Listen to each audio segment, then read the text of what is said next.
Is the review of Rajasaab. 3 hours 10 minutes run టైంతో theatre release అయిన ఈ సినిమా ఎలా ఉందో చెప్పే ముందు సినిమా గురించి కొన్ని విషయాలు మాట్లాడుకుందాం. ఫస్ట్ థింగ్, సినిమా పైన ఫుల్ హైప్ ఉంది అందరికి. ఎందుకంటే ఒక బాహుబలి, సలార్, కల్కి ఇలా ప్రభాస్ గారి సినిమాలు చూశాక రాజాసాబ్ సినిమా పైన కూడా హైప్ పెరిగిపోయింది. అందులోనూ ప్రీ ఈవెంట్ లో డైరెక్టర్ మారుతి గారు అన్న మాటలు కూడా, మిమ్మల్ని ఎక్కడన్నా 1% డిస్సాటిస్ఫాక్షన్ చేసినా నా ఇంటి అడ్రస్ పెడతా రండి.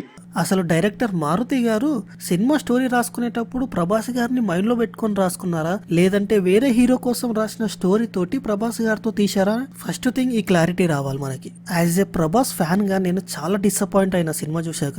ఎందుకు డిసప్పాయింట్ అయినా అన్న సంగతి మీకు ముందు చెప్తాను. ఫస్ట్ థింగ్, సినిమా ఎలా ఉందో చూద్దాం. సినిమా స్టార్టింగ్ చాలా ఇంట్రెస్టింగ్ గా ఉంది. కమెడియన్ సత్య అస్థికలు పట్టుకొని ఆ బంగ్లాలోకి వెళ్ళడం, ఆ బ్యాక్గ్రౌండ్ మ్యూజిక్, ఆ కోట విజువల్స్ చాలా ఇంట్రెస్టింగ్ గా స్టార్ట్ అయింది సినిమా. ఆ తర్వాత మెయిన్ స్టోరీ వెళ్ళడానికి చాలా టైం తీసుకున్నారు డైరెక్టర్. ఆ స్టోరీ బిల్డ్ అవ్వడానికి కూడా చాలా టైం పట్టింది. నాయనమ్మ మనవడి మధ్యలో జరిగే కొన్ని సీన్స్ బాగున్నాయి. సినిమా క్లైమాక్స్ లో హిప్నోటిజం, మైండ్ గేమ్ ఇలా దీని చుట్టూ తిరిగే స్టోరీ చాలా బాగుంది. అసలు ఈ సీన్లు రాసింది డైరెక్టర్ మారుతి గారేనా అని డౌట్ వస్తుంది. చాలా కొత్తగా అనిపించింది. అసలు నన్ను అడిగితే సినిమాలో ముగ్గురు హీరోయిన్లు అవసరమే లేదు.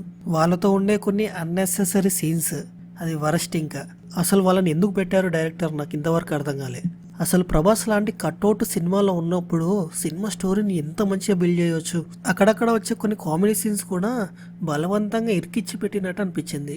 నిజానికి రాజాసాబ్ సినిమా స్టోరీ ఒక దమ్మున్న స్టోరీ. ఈ స్టోరీని వేరే ఏ హీరోతో తీసినా సరే సినిమా స్టోరీ అలాగే ఉంటది. కానీ ఇక్కడ పాయింట్ ఏంటంటే, ప్రభాస్ లాంటి పెద్ద హీరో సినిమాలో యాక్ట్ చేస్తున్నప్పుడు ప్రభాస్ గారిని దృష్టిలో పెట్టుకొని సినిమా సీన్స్ మార్చాలి. కొన్ని అన్నెసెసరీ సీన్స్ డిలీట్ చేయాల్సింది అసలు. కానీ ఇక్కడే డైరెక్టర్ మారుతి గారు చాలా ఫెయిల్ అయిపోయారు. కానీ ఒక్క విషయంలో మారుతి గారిని మెచ్చుకోవాలి.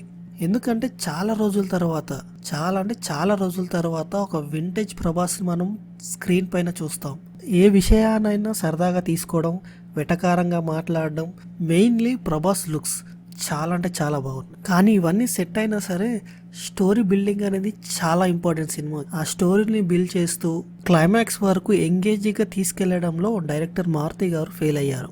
డైరెక్టర్ మారుతి గారు రాసుకున్న స్టోరీ బాగుంది, కానీ అది ఎప్పుడైతే ఆన్ స్క్రీన్ మీదకి వచ్చిందో అక్కడనే ఫెయిల్ అయిపోయాడు. ప్రీ ఇంటర్వెల్కి వచ్చేసరికి సినిమాకి డిస్కనెక్ట్ అయిపోయాం చాలా మంది. కానీ క్లైమాక్స్ వరకు ఎందుకు కూర్చున్నాం థియేటర్లో అంటే అది కేవలం ప్రభాస్ గారి కోసం మాత్రమే. ఓవరాల్ గా చెప్పాలంటే వన్ మ్యాన్ షో. ఇది నా రివ్యూ, నా పాయింట్ ఆఫ్ వ్యూలో చెప్పే రివ్యూ మాత్రమే. సినిమా చూశాక నేనైతే చాలా డిసప్పాయింట్ అయినా.